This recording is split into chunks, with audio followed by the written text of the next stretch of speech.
Hello friends, இப்போ நம்ம ரொம்ப ஈஸியான ஒரு டயட் ரெசிபி தான் பார்க்க போகிறோம்.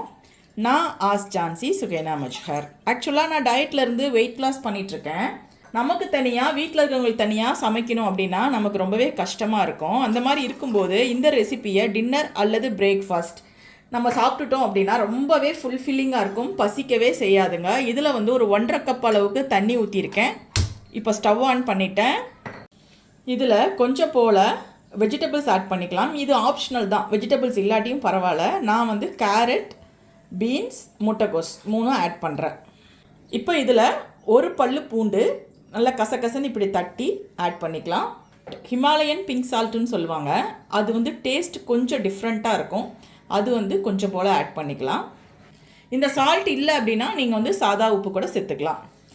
1/2 டீஸ்பூன் மிளகுத்தூளும் 1/2 டீஸ்பூன் கரம் மசாலாவும் சேர்த்துக்கலாம்.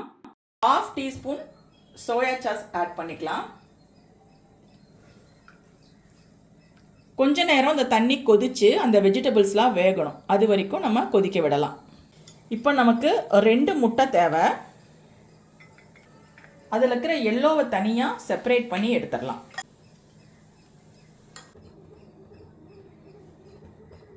இப்போது இந்த முட்டையும் தனித்தனியாக நம்ம நல்லா அடித்து வச்சுக்கலாம்.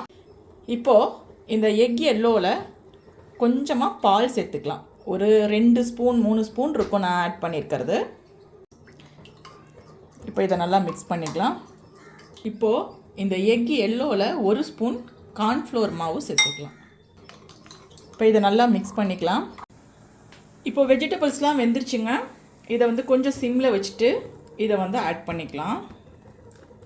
கொஞ்சம் தண்ணி சேர்த்துக்கலாம். இப்போ இதை நல்லா நம்ம மிக்ஸ் பண்ணிக்கலாம். மிக்ஸ் பண்ண பின்னால் நம்ம அடுப்பை ஹையில் வச்சுக்கலாம்.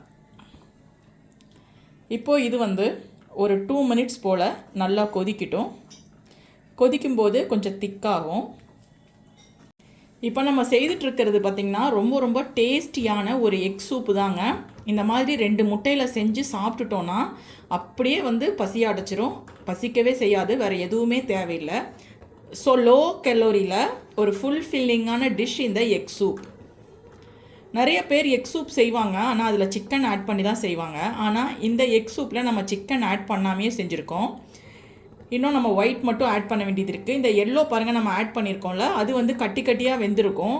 சாப்பிடும்போது அது சிக்கன் மாதிரி நமக்கு கொஞ்சம் கட்டி கட்டியாக இருக்கும். இப்போ நம்ம எக்கு ஒயிட்டை ஆட் பண்ண போகிறோம். அதுக்கு முன்னால் நம்ம உப்பெல்லாம் சரியாக இருக்கா அப்படின்னு ஒரு வாட்டி பார்த்துட்டு எக் ஒயிட்டை ஆட் பண்ணிக்கலாம். சரியாக தான் இருக்குது. எக் ஒயிட்டை எப்படி ஆட் பண்ணணுன்னா நல்லா பீட் பண்ணிக்கோங்க. பீட்டர் வச்சு பீட் பண்ணிங்கன்னா ரொம்ப நல்லது. இல்லைன்னா கையில் ரொம்ப நல்லா பீட் பண்ணிக்கோங்க.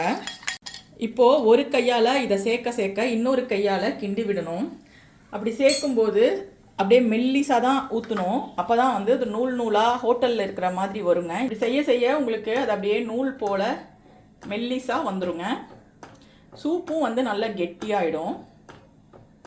2 முட்டை சேர்த்தோம் அப்படின்னா ஒருத்தர்னால சாப்பிடவே முடியாது. நார்மலாக 2 முட்டை சேர்த்தோம் அப்படின்னா நமக்கு பசி அடைக்காது. பட் இப்படி செஞ்சு சாப்பிடும்போது செம்மையாக பசி அடைச்சிரும். ஒருத்தருக்கு 1 முட்டையே கூட பசி அடைச்சிருங்க. இதை 2 பேர் வரைக்குமே குடிக்கலாம், அவ்வளோ இருக்கும். ஏன்னா 2 கப் அளவுக்கு ரெடி ஆகிடுச்சு. இப்போது ஒரு 2 மினிட்ஸ் இது கொதிச்சதுக்கப்புறம் அப்படியே நம்ம ஆஃப் பண்ணிட வேண்டியது தான். இப்போ இதை நம்ம பவுலுக்கு ட்ரான்ஸ்ஃபர் பண்ணிக்கலாம். மறுபடியும் மேலே கொஞ்சம் பெப்பர் போட்டுக்கலாம். கொஞ்சம் கொத்தமல்லி தழை தூவிக்கலாம். ஃபைனலாக உங்களுக்கு வேணும் அப்படின்னா 2 ட்ராப் லெமன் இதில் புழிஞ்சிக்கலாம். இது அவங்கவுங்க டேஸ்ட் அண்ட் சாய்ஸ் பொறுத்து. டேஸ்டியான எக் சூப் ரெடி ஆகிடுச்சு. வீடியோ பிடிச்சா லைக் பண்ணுங்கள், ஷேர் பண்ணுங்கள். செய்து பார்த்துட்டு எப்படி இருந்ததுன்னு கண்டிப்பாக கமெண்ட்டில் சொல்லுங்கள். ஜான்சியை ஃபஸ்ட் டைம் பார்க்குறவங்க சப்ஸ்கிரைப் பண்ணுங்கள், ஃபாலோ பண்ணுங்கள். Thank you. Tiles, granite, mosaic, marbles என எல்லா வித தரைகளுக்கும் அழுக்கு, பிசுபிசுப்பு, துரு, கரை என எல்லா வித கரைகளுக்கும் ஜான்சி ஃப்ளோர் கிளீனர் பயன்படுத்துங்க. பளிச்சுன்னு ஆக்குங்க. இப்பொழுது எல்லா கடைகளிலும் மற்றும் ஆன்லைனிலும் கிடைக்கிறது.